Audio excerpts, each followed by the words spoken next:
Ladies and gentlemen, from the depths of flyover country in the heartland of America, the Kansas City on the other side of the mighty Mo, welcome to Hittin the Bricks with Kathleen, the genealogy show that features your questions and her answers. I am John, your humble hubby host, and on this episode, we'll be talking to Stephanie Holthaus of the Show Me State via the Lone Star State and literally just down the street.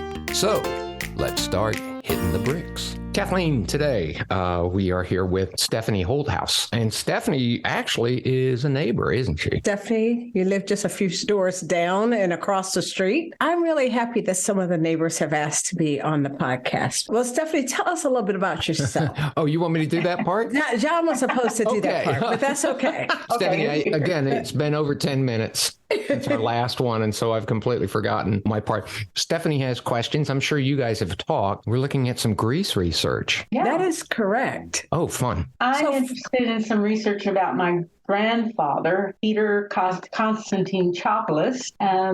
If anybody else shows up in the family tree, that would be great too. Stephanie, I had a couple questions. Did your grandparents speak Greek in the house? And did your mother absolutely. speak? Mother's first language was Greek. He was the oldest child. And so Greek was always around. She was always around Greek speakers. Okay, perfect.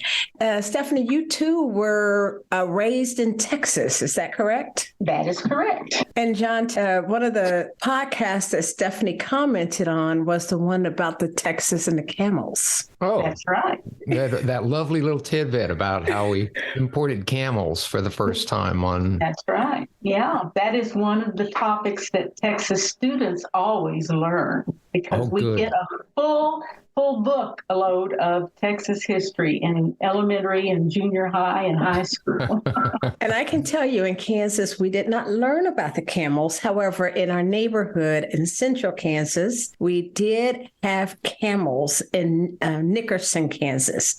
And I don't know when they came in, but I think I was older. Yeah. And around the corner from us, Stephanie, we have a camel farmer. That's what I understand. Yes. That's really interesting, isn't it? Yes, she's very involved, again, from Kansas with the camel farm. Kathleen, the camels that came in with you, did they have like Ringling Brothers written on the side? They did not. They were actually in a field, and there's also some ostriches. Is that how you say the plural of ostrich? Ostrichi?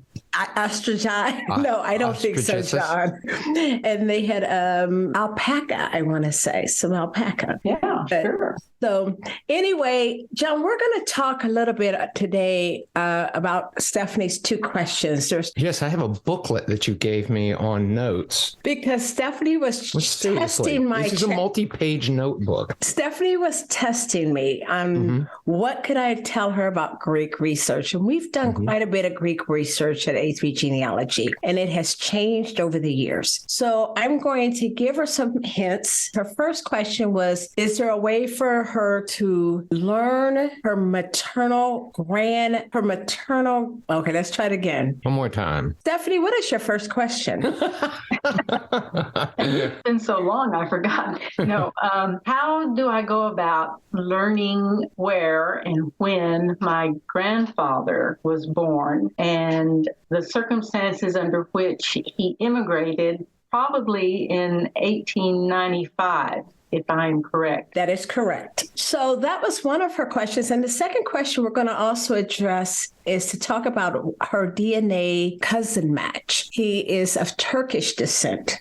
Right. So she had a question on that also. So let's get started. First of all, Stephanie, tell me, what do you know about your maternal grandfather? Well, my papu, that's Greek for grandfather. My papu came to this country in 1895, and he came through the port of New York. He did not come through Ellis Island because Ellis Island wasn't open at that time. He found his way to Galveston, Texas, after a few years, I guess, in New York, where he worked. And then he got together with some other Greek young men, and they went to Galveston, Texas, because they understood that there were openings in restaurants there. And he worked there. And he was there in 1900 when the flood of Galveston occurred. And that's interesting. He told Mother that he was on one of the few buildings that actually survived, and he watched with his friends these bodies washing by. Wow. And it was a terrible, terrible thing. And he also told Mother that he vowed that he would never go back to Galveston, and he never did. Stayed in Dallas for the rest of his life. And did your mother ever mention what his first name was? Yeah, Peter. And she actually used the word Peter, not Pete. I think that his restaurant in Stanford was called Pete's Kitchen. Okay. But she always referred to him as Dad or Daddy. Of course. Of course. So there's a few things, John, that's interesting about Stephanie's family. And one is her mother had 3 brothers in the military, and one passed away. Yeah. And which military? The Army. Well, World War II. World War II is the war. In the U.S. Army. In the U.S. US Armed Army. Services. Yes. Okay, I'm just making sure we're in this. All the children were born here. Okay. Yeah. Uncle Tally is buried in the American Military Cemetery in the Philippines, in Manila. Who was buried in the Philippines in Manila? Uncle Tally. Uncle Tally. Yeah. And there is also a John who is in the military. Yeah. And for some reason, his records and a lot of family information is at the University of Central Arkansas. Can you tell me why? Correct. That is correct. Why is it there? Because Uncle John accumulated a lot of memorabilia about the 8th Army Air Force, which is what he was in. He was a radio man, and he flew something like 31, 32 sorties. We call them sorties or attacks. Mm-hmm. Sure. And survived, barely. And when he got out, of course, he went to Baylor and got a degree in journalism. But after he retired, he decided he was going to collect memorabilia about the 8th Army Air Force.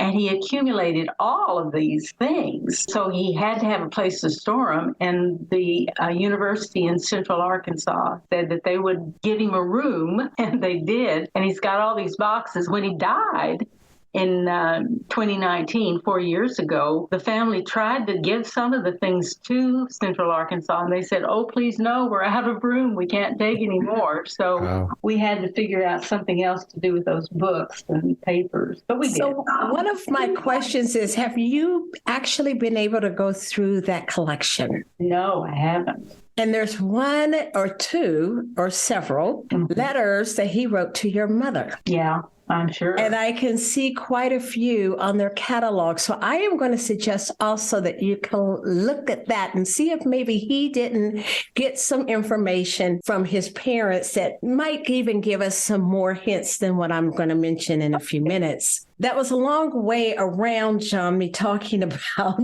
another place to go for Stephanie. But her first question being, who is Pete Chopelas, her maternal great-grandfather, led me on a fun trip. Oh, really? Stephanie provided us with a naturalization record, and it was the final papers. It did not carry the first papers. And Stephanie, I don't know if you know what the first papers gives a little information, and it's what we're looking for when we're doing Greek research is the earliest records we can find in America first, because we have to have his original spelling or original reference of his name. So a couple things that you said, I'm going to kind of correct it and explain why I'm correcting it. Okay. He did come in this ship in 1895, and this is all on his naturalization records. Right. And it does say he came in the port of New York, and that really was Ellis Island. Ellis Island opened in 1892. January 1, the first little Irish girls walked off of it. And that is really where we found some of the additional information was through those records and through the ship records. And the way I found this information was totally convoluted, Stephanie. As you had mentioned to me when we talked earlier, the paper is really hard to read. And you were trying to point out names and things that you could pick out on this naturalization record. And what I did is I tried to find a cleaner copy to make my job easier for you. However, I failed. And the reason is because Jones County District Court has no record of any of their naturalization records, and they're not where they should be, which is in Angelo, Texas, at that repository, and they're not with the state archives. So what I did is I went through this hang on a record. second. I'm going to give you a break because that doesn't sound like you failed. You just didn't find them. That's correct. But I don't want you to take that on as a failure, hon. Well, thank you, John. That's very sweet of you. I don't want to come by and see you weeping in your room that you failed. I mean, they just weren't in the place they should have been. I probably called about 10 places, however, looking for these records because I was determined to find them, and I never did. They just weren't in the place where you were looking. It's like the car keys for me and socks and, Chewy's leash. It's just I didn't fail. I just haven't found them. They weren't in the place they should be, right? That's correct, John. Okay. And so, Stephanie. Please continue. So, Stephanie, what I did do is decipher your paper, the naturalization record. And Kathy, not sure what happened. I can hear you. Yeah. She bumped into something because it lost the full connection. Well, we can discuss this, John. Have fun too while we're doing it. I take it she's in another room. She's in her office. I'm in mine. There we go. Hi. I kind of Welcome back, Kathleen. I kind of forgot to plug in the power to my system. Ran out of batteries, so it's been working on a battery. So I'm going to talk about the naturalization record and what it tells us. The biggest key that I got, Stephanie, wait a minute, was off of the naturalization record that she gave me. Oh, okay.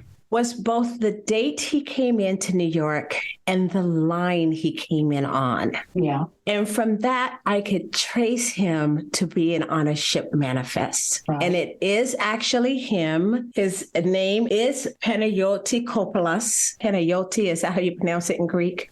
Panayoti. Uh-huh. And that does mean Peter. Right. And Chopelas was spelled with a K on the original ship record. Kopelas? That's correct.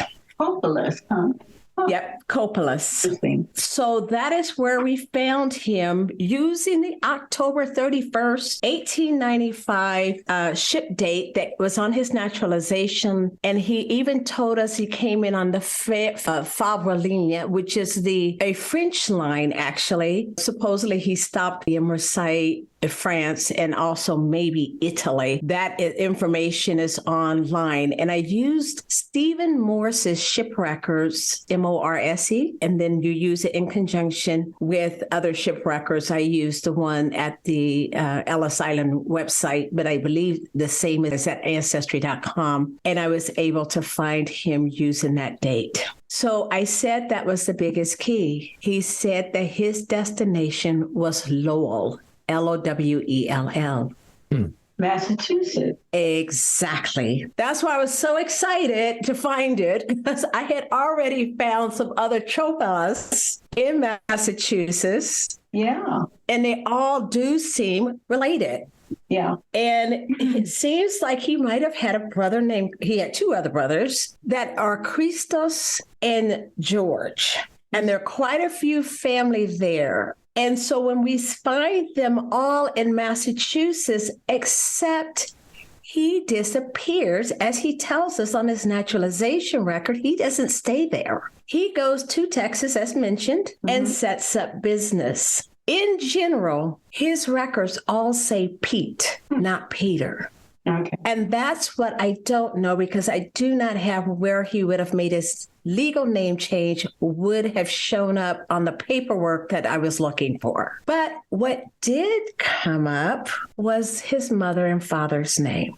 Oh, good. And I am not supposed to be doing this much research, John, I know. But in this case with Greek research, I can't get Stephanie on the right page if we don't have at least the right names of the family. Yeah. She can't go to do anything in Greece at all. And it has nothing to do with your obsession on research. I understand that. It has nothing to do with that obsession. This is purely because Stephanie needed, I was doing it for Stephanie. I understand. And anything for the cause.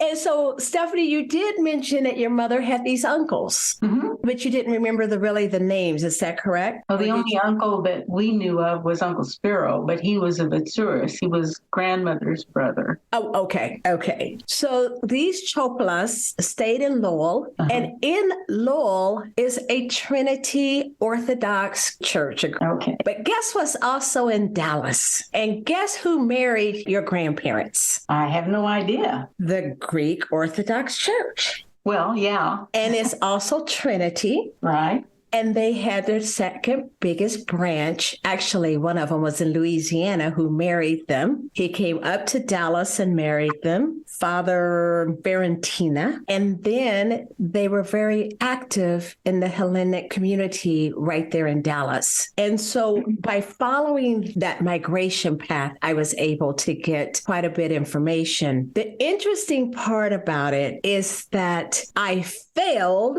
to get the Orthodox Church to give me the marriage records or more information. We can see the basics, but we know they have more.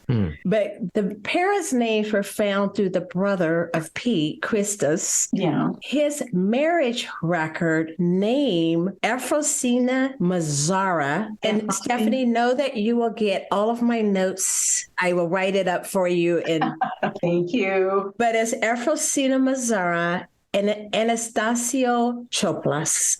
That's the father. And according to Christos, we did not see him on other records. But just like I did that on Christus, you need to go back to the Lowell records and see if there's more information on George. And not only in Lowell, they're in that whole community, which is a very strong Greek community like Dallas. Right. Yeah. That was one of the questions you actually asked, and that should get you started. In which town were they living in Greece, Stephanie? Megalopolis? He's from Megalopolis. Yes, Megalopolis. So that will get you started with the Megalopolis records. Okay. The problem is most of those records are in Greek. Right. When I first started doing genealogy, all of those records were in Greek. We now have some of them that are indexed. Well, good. So I will give you a list of places you can go. MyHeritage has a few on their webpage. The woman is extremely hard to find because everything is male-based. But there are the things like the voter records, but marriage records you might be able to find on Greek ancestry.net. You're nowhere ready to go to Greece. We want to make sure that Christos, he was a brother, not a cousin. Yeah. Cindy's list, if you go on it, it will give you a whole list of Greek resources. What is Cindy's list? I've never heard of that. Cindy actually is a person, and that I used to sit at tables with her at conferences, and she comes up with these wonderful lists of resources. It does not tell you your answers, it tells you where to go. It just, and so we use her list a lot. If I'm looking for any record, I might search her site first, and make a checklist from that. And thanks for asking that, John. Does she have a WW on it? It's CYNDIS. Are you going to include it in your... It will actually be in the show notes. I don't want you to think it's one list. It's many, many, many lists on every topic that's tied to genealogy that you'd ever want. Neat. Wonderful. very neat. Yes. So there are quite a few record places that I do think that you should go to. And one is all of the Hellenic societies, both in Massachusetts and Texas. Often they have bios written up for their members. That would be a lot of help, especially if you can get an early one for even Christos and George that might name all of their siblings, even the ones behind in Greece. You also want to look into the Trinity Church again and try them again, especially the one in Dallas, because they should have more on your direct line. They should have my baptismal record. Yes, it should. But she wasn't sure that they even had any baptismal records. Oh, really? Yes, but again, it might be easier if you're saying, this is for me. Yeah. Christos returned to Greece, so he has a passport. A copy of the passport or a site of the passport might be at the federal, it should be on the federal level, but we do not have a copy of it. But again, you can also go to my webpage, A3 Genealogy. Mm-hmm. And that blog page will guide you on ways to get passport if you just search for passport. And how do we find that blog page, Kathleen? Thank you, John, for asking. It's a3genealogy.com. And if you go to the right side of that page, you'll see blog and it's linked right to it. Or you can just Google blog A3 genealogy and you can access it. Well, thank you so much, Kathleen. Thank you, Kathleen. He's teasing me, Stephanie, because I mentioned my webpage on everything. She mentions it during dinner, too. So it's not just for the podcast. Oh, no wonder the two of you communicate via me. She texts me during dinner and says, check the blog for the menu. So Stephanie, also, there is a great guy who does Greek research that I have relied on for years. His name is Gregory Kontos, Kontos. And I'm going to send you a link to his video. That's really good of how to do your Greek research. Okay. Any sort of DNA in this case, or are we? We actually do. Mm-hmm. Stephanie does have her DNA on 23andMe at least. Do you have other places, Stephanie, that you put up your? No, that's the only one. She has a Turkish cousin. Let's just call him Essen. And he and she have been trying to figure out how they're related. Right. And if you've read much about Greek and Turkey, you would know the convoluted history that they have. And there are some good books out there on it. Essen actually did give me some titles to look into. Apparently his grandmother, who was Greek, and they didn't know about it until she died, was one of those that eloped with her Turkish lover. Mm-hmm. He was a postmaster on an island somewhere in the Aegean. And they settled in Turkey about the time of, or just before World War I. Right. Wow. And, most Greeks' DNA will have Italy or Albania or Bulgaria or Turkey in it. There's one book that I really love, Twice a Stranger, The Mass Expulsions That Forged Modern Greece and Turkey. Is by Bruce Clark. One of the reasons I liked it is because it was well cited and sourced. Mm-hmm. And it also told you the history. So you can actually kind of understand why you and Essen are going to be related somehow.